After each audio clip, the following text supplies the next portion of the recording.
Early in the morning on the last day of November, back in 1954, a Northeast DC-3 airplane, flight 656, flew into Logan Airport from New York. And there they took on a new number, Flight 792, and the airplane then flew to Laconia, New Hampshire, and at 10:30 that morning took off for its last leg from Laconia to here, Berlin, New Hampshire, to this airport.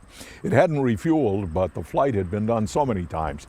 The pilot, a guy named Peter Carey, knew there would be just enough fuel to get him here. On board that morning were the pilot, Carey, First Officer George McCormick, Superintendent John McNulty, and stewardess Mary McKettrick. Oh, they're all Irish, I guess. McCormick, McNulty, and McKettrick. There were also three passengers, James Harvey, William Miller, and Daniel Hall. And as you can see, there were more crew than there were passengers. Flight between Laconia and here usually took 35 minutes. This morning, as they approached, the airport radioed the plane that there was snow squalls. There was no visibility here on the runway.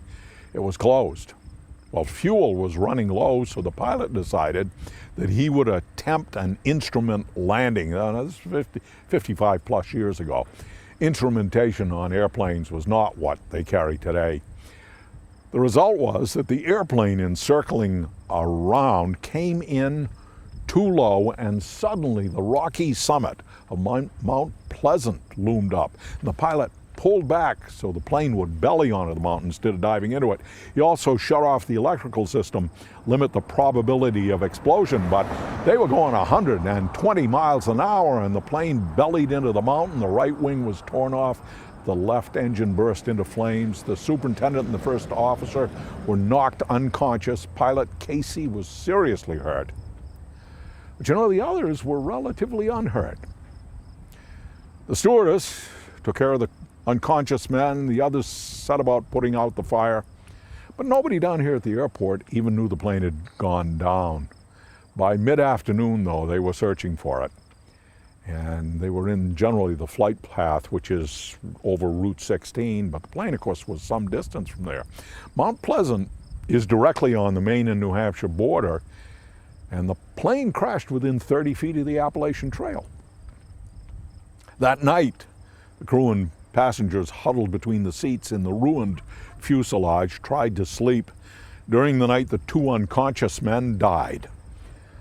Next morning, they built a fire, and with the power of a battery that they had, they managed to get a very weak radio signal out. They got out down 5 miles from Berlin Hill. Now, nobody knew what that meant, but now they knew that somebody was alive, at least.